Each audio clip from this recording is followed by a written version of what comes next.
Dirac notation is a symbol used in physics to represent the state and interaction of particles. It is named after British physicist Paul Dirac.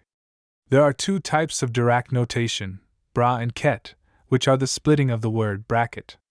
A bra represents an operator acting on its left side and is a row vector, while a ket represents an operator acting on its right side and is a column vector.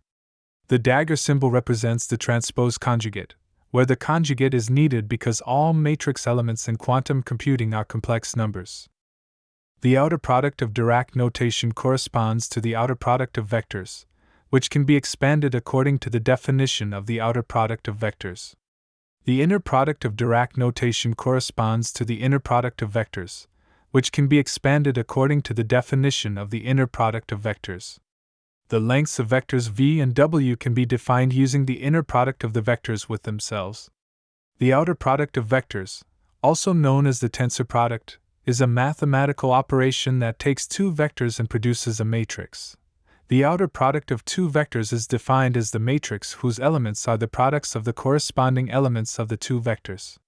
The inner product of vectors, also known as the dot product, is a mathematical operation that takes two vectors and produces a scalar.